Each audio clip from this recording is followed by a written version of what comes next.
Sejam bem-vindos a mais uma live aqui do Médico Virtuoso.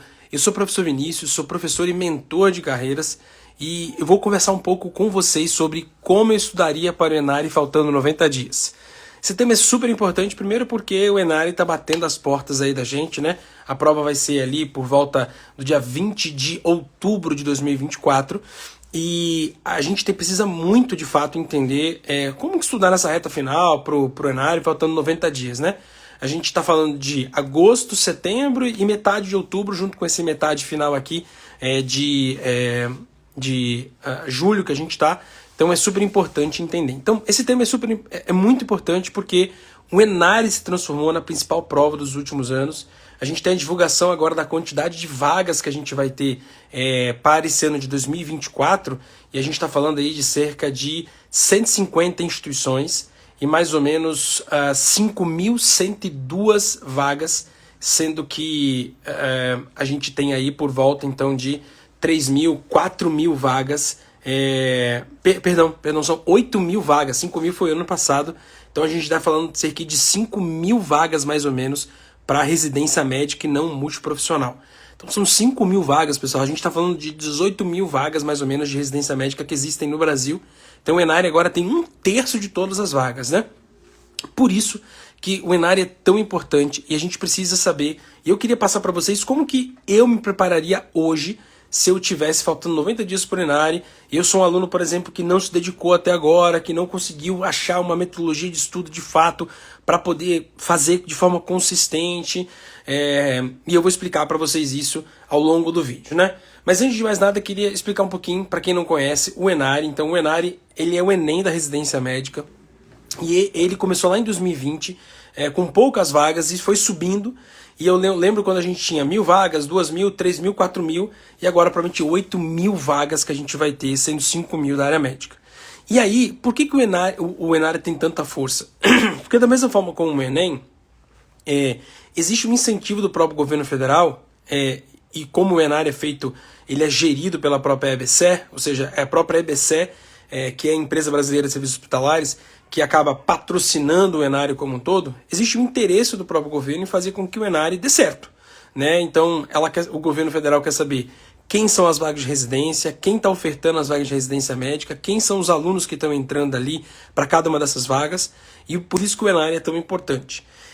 O Enari vai se tornar hegemônico ao longo do tempo, ou seja, só vai ter Enari. Como o Enem não conseguiu, por exemplo, suplantar a FUVEST, eu também não acredito que o Enari vai conseguir suplantar, por exemplo, a USP, né? A USP vai ter a prova dela, ponto final, só que as residências médicas menores, aquelas residências médicas que, cara, dá muito trabalho. Imagina, o cara tem um diretor de hospital, tem um diretor de ensino, o cara precisa parar todo julho, montar prova, achar professor, e aí tem um custo de imprimir a prova, o gabarito, o recurso depois. Cara, isso termina só em dezembro, ou seja, é uma pessoa que fica dedicada de junho a dezembro só para poder resolver esses trampos de poder aplicar a prova, sendo que existe um incentivo por hospital que adere ao próprio Enari. Então, por que não, se eu sou uma Santa Casa de Misericórdia pequena de um município, por exemplo, ou se eu sou um hospital estadual, para que eu vou me meter nessa encrenca de poder gerar prova de residência médica se eu posso muito bem contar com o próprio Enari para poder me ajudar a comprar com o governo federal para fazer isso? Então, me parece óbvio que as residências menores elas vão cada vez mais poder se aglutinar em torno do Enari, e existe também uma pressão do Ministério da Saúde de que todos os hospitais acabem entrando no Enari como um todo, né? Porque se o Ministério da Saúde tem na mão as vagas de medicina, as vagas de residência médica, ele tem o poder, de fato, de poder liberar recurso, ele tem o poder de poder manejar os candidatos, de fechar e abrir vaga, de estabilizar a vaga, né? Então, acho que a gente tem visto isso. Como a gente tem cada vez mais escola de medicina, pode ser que haja um filtro de barreira na especialidade, ou não. Pode ser que, por exemplo, o governo acredite que precisa abrir muitas e muitas vagas de especialidade, já que a gente tem 50.000 alunos formando todos os anos aí, e ele precisa então aumentar muito a quantidade de alunos de medicina, de vagas de especialização, para poder abarcar esses não especialistas que estão saindo. Então o governo vai começar meio que mandar nisso. Então vamos lá, olha, para quem não entende como é que funciona, a gente tem mais ou menos ali em julho o edital sendo liberado por agora, E aí os alunos têm de agosto a setembro para poder se inscrever. E uma coisa interessante eu vou fazer uma live só de currículo do Enare na semana que vem, mas é importante você saber que na hora de poder se inscrever no Enare, você precisa ter tudo na mão. Então você precisa ter o artigo que você vai colocar para poder publicar, para poder contar no currículo, a publicação no congresso, a apresentação oral, a iniciação científica, o trabalho publicado. E aí você fala o seguinte, professor, mas eu só formo em fevereiro do ano que vem. Precisa ter o seu histórico escolar com as notas atualizadas, porque inclusive a sua média do seu histórico escolar, ela vale quase 50% da nota do currículo. E a prova ela é dividida em prova teórica, que vale 90%, e currículo, que vale 10%. Então a prova é dividida em prova teórica, que tem 90%, que vale 90 pontos de peso, e 10% é o currículo, que dentro do currículo o que mais pesa de fato é a sua nota, o seu coeficiente, aliado à publicação científica, à iniciação científica e muito menos congresso. Só para você poder ficar pasmo, Liga, por exemplo, não conta no Enare. Então, se você foi presidente de Liga por 4 anos, infelizmente, não conta ponto no Enare. Mas a gente vai saber de fato o currículo novo agora, com o edital saindo em julho. E eu vou vir aqui ao vivo para poder bater o edital com vocês, para a gente poder ter bem certeza do que a gente está fazendo. Bom, aí acontece a prova lá no dia 20 de outubro, que isso já tem data, 20 de outubro de 2024. E aí você tem o resultado saindo em janeiro. Aí começam as pegadinhas do Enare. Por quê? Diferentemente do Sul São Paulo, por exemplo, que tem a sua nota define 90% da teórica, mas 10% do simulado do currículo vai definir sua nota final, você tem algumas coisas. A primeira delas existe cota racial, então cota de autoidentificação de cor negra, cor preta e parda, que é 20% daquelas vagas, daquelas residências que tem pelo menos 5 vagas. Existe a cota para PCD, daquelas que tem pelo menos 3 vagas. Então, você tem vaga para isso tudo. Além disso, você tem o programa de Medicina da Família e Comunidade, que tem 10% sobre a nota final. Bom, tendo isso tudo, lá em janeiro, fevereiro, na verdade, você vai ser colocado num leilão. E o leilão, aí que o Enare entra, e aí a minoria das pessoas acaba entendendo, que não adianta tirar só uma nota boa, 900 pontos no Enare, ponto final. Você tem que saber aonde você vai escolher.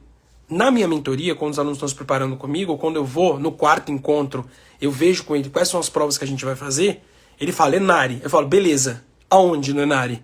Porque, por exemplo, a anestésio tem 40 e poucas vagas, mas você vai vendo as provas individuais, eu tenho 2 vagas em uma instituição, 3 vagas em outra, 1 vaga em outra.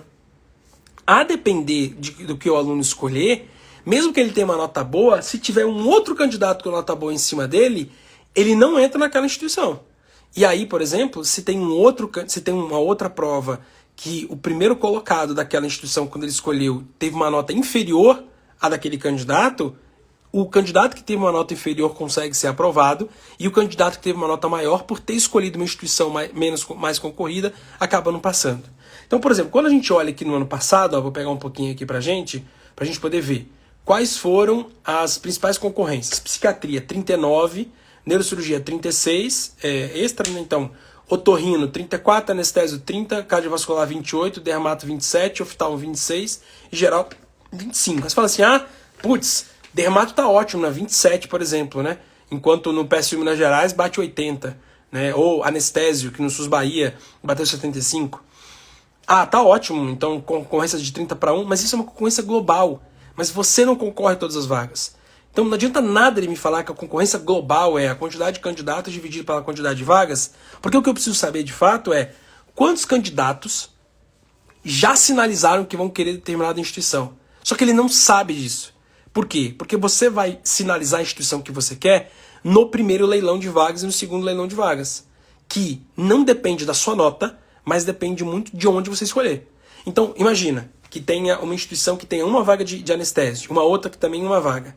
Se nessa instituição aqui, por exemplo, 15 pessoas tentaram, a concorrência vai ser 15 para 1. Se nessa outra instituição aqui 100 pessoas colocaram, vai ser 100 para 1. Então, o Enare tem muito mais do que simplesmente tirar uma nota boa. Tem uma leitura de vagas, de quantas pessoas entraram no ano passado, de conversar com amigos, porque isso não está em lugar nenhum. Nem o próprio Enare divulga. Ele não divulga quantas pessoas tentaram no leilão de vagas em determinado serviço. Mais ou menos a gente sabe pelos rankings que os cursinhos fazem aí, e mais ou menos conversando com as pessoas. Agora, se isso é bom ou ruim.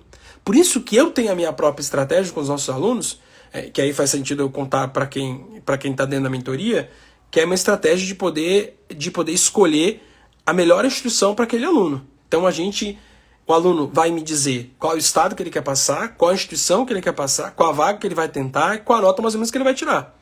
Então, quando eu olho as concorrências, notas de cortes, por exemplo, vamos falar nota de corte, ó. Anestésio, 878 como nota de corte média. Agora, quando você olha, teve aluno que entrou com 800 em anestésio, teve aluno que entrou com 930 em anestésio. Então, apesar da nota de corte média ter sido 878, depende muito, muito, muito, muito, muito da instituição que o aluno escolhe no leilão de vaga para ele poder acertar. Então, se é um aluno que fez, por exemplo, 900 pontos para dermato, esse cara nem teria passado em nenhuma vaga da Enare, por exemplo. Agora, se ele fez 930, ele teria passado em algumas instituições. 950 teria passado em todas as instituições. Então é muito importante fazer um trabalho de formiguinha, de poder olhar, e aí não vocês, né, pessoal? Tem que ter uma pessoa junto para poder olhar a lista de aprovados do Enare e entender quais foram as instituições que tiveram menor nota de corte, para poder ver se isso está alinhado com aonde você quer entrar, para você escolher no leilão. Sacanagem com o aluno que está fazendo prova, que tem que estudar para poder se preparar isso, mas isso é uma das dicas de preparação do Enare. É saber de fato quais são as instituições que eu vou querer entrar. Tem que pegar o listão do Enare e tem que olhar instituição por instituição e ver a nota de corte para poder entender se naquele local sempre tem alguém com cota, o Brasil conta comigo, ou cota PCD, para poder saber se de fato você vai colocar isso lá na frente. Mas isso está muito distante de você. Imagina que agora você está se preparando para o Enare ainda e quer saber de fato como fazer para poder ter uma nota boa lá, né? Então, acho que a primeira coisa que a gente precisa entender é, se você não começou a estudar nada, por exemplo, a partir de agora, o importante é, quais são os temas que de fato eu preciso estudar para poder chegar? Então, ao invés de você ficar batendo no cursinho, falar, o cursinho é ruim, isso aqui é aquela coisa toda, aproveita o seu cursinho, independente de qual for, você tem que ter um cursinho. E você precisa organizar os temas de ordem de prevalência. Aquilo que mais cai para o Enare sobre aquilo que menos cai para o Enare. Quando você tiver isso, eu vou depois passar um pouquinho com os temas que mais caem para menos cai, acho importante você saber aquilo que você não sabe. Então, dos temas que vão cair no Enare, que a estatística mostra que, trocou a PFGV, vai mudar tudo. Vai mudar nada, cara. Vai mudar nada. Fica tranquilo, vai mudar nada, entendeu?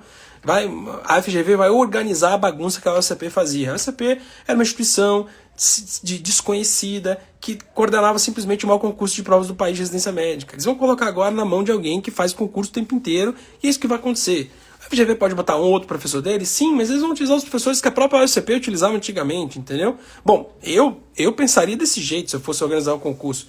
Para que eu vou ficar contratando professor novo? Vai ser o mesmo, entendeu, professor? Eu só vou organizar que a prova saia de forma lisa, que não tenha as suspeitas de fraude que às vezes tem, entendeu? Aquela coisa toda.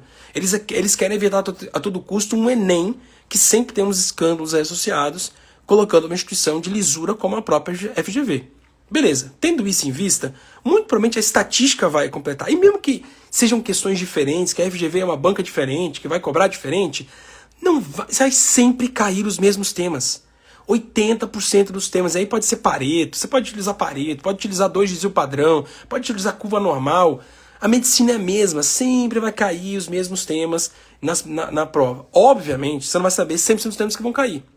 E você também não vai conseguir ter aquela sensação de poder, caramba, I nailed it, né? Então eu mandei muito bem na prova, sabia tudo porque eu tinha estudado a banca, aquela coisa toda. Mas, numa visão geral, você vai ter uma visão geral. Porque se você não começou a estudar até agora, você precisa partir de um norte. Então o norte entra no seu cursinho, faz o seu cursinho e vê lá quais são os temas que eu preciso cair, que preciso estudar, que com certeza vão cair. Tendo isso em vista, sabendo quais são os temas, você precisa falar, beleza, de cada um desses temas, o que eu não sei de cada um desses temas? E isso é o ponto essencial. Saber aquilo que você não sabe de um determinado tema é tão ou mais importante do que fazer questão. Eu saber o que eu não sei de um determinado tema é tão ou mais importante do que fazer questão. Por quê? O aluno de medicina não é um aluno que começa cru de estudo. A gente não pode considerar o aluno de medicina como se fosse um aluno que está tentando pela primeira vez um tema e que nunca viu aquilo na vida. Você já viu aquilo, pelo amor de Deus. Você estudou 6 anos no mínimo de medicina, você está no seu 6º ano aí, 5 anos pelo menos, você já está formado, 6, 7 anos, onde você viu esses temas. Então fazer questão é muito mais um diagnóstico seu do que simplesmente, eu vou treinar para poder acertar. Não, amigo, você não está treinando para poder acertar. Você está fazendo um diagnóstico seu para poder saber aquilo que você erra, para que você possa estudar aquilo que você erra. E aí sim, tendo feito sabendo os temas que você vai estudar, os temas que você vai diagnosticar, de fato você vai estudar as suas deficiências nesses 90 dias que faltam para a prova do ENARE. É simples, mas se você tem dificuldade de poder argumentar isso tudo, de poder originar, eu estou com as vagas da minha mentoria intensiva individual, onde eu vou me encontrar com você todos os meses aberta, e eu vou fazer isso tudo para você. Vou fazer o seu cronograma, aí eu vou te ensinar a fazer o diagnóstico por questão, a gente vai saber aquilo que você não sabe, e eu vou conseguir te dar, então, para que você estude exatamente aquilo que você precisa estudar para poder chegar muito bem no ENARE. Lembrando, premissas importantes. Tem que ter cursinho, isso é essencial. Professor, vou fazer só com banco de questão aqui. Geralmente não funciona. 2, precisa ter comprometimento e precisa começar agora. Se você não começar agora, acaba sendo um pouco pior. Para a gente poder terminar, eu queria te dar aqui... lembrando, eu vou fazer isso pro ENARE, fazer isso para mim, Paraná, CSPS, SUS Bahia. Vou fazer isso de todas as principais provas do Brasil nessas próximas 2 semanas, falando exatamente como eu estudaria para os próximos 90 dias. Para cada prova eu vou trazer um pouquinho aqui, o que cai de estatística. Então, por exemplo, olha, GO no ENARE, o que mais cai é neoplasia, doença da mama e pré-natal. Depois vulvovaginite cervicite. Então, olha que interessante, só dividir aqui, que ele tá me dando 2, né? Então, neoplasia e doença da mama, pré-natal e vulvovaginite cervicite. Anota isso, são 3 temas que valem muito a pena. De neoplasia e doença da mama, câncer de mama disparado, então câncer de mama, pré-natal de alto risco é muito importante, e dentro de vulvovaginite cervicite, é vulvovaginite cervicite especialmente DIPA associado. Então olha que interessante, né? Então a gente tem, neoplasia, doença da mama, pré-natal, vulvovaginite. Vamos ser sincero, não é isso que cai, que chega muito no ambulatório? Né? Então assim, no ambulatório de obstetrícia é pré-natal, No ambulatório de GO é vulvovaginite cervicite e doença de mama, neoplasia de mama, útero, ovário. Não é isso que chega? Pronto, é isso, entendeu? Obviamente, então é meio que a vida, entendeu? Não tem muita diferença. Então isso que eu estudaria de GO para o ENARE. Agora, vamos falar um pouco de cirurgia. Cirurgia, olha, cai muita barriga, aparelho digestivo, temas gerais de cirurgia e abdômen agudo. São esses 3 mais importantes aí. Deixa eu destrinchar com você. Aparelho digestivo, cai fígado, vesícula e via biliar, tá bom?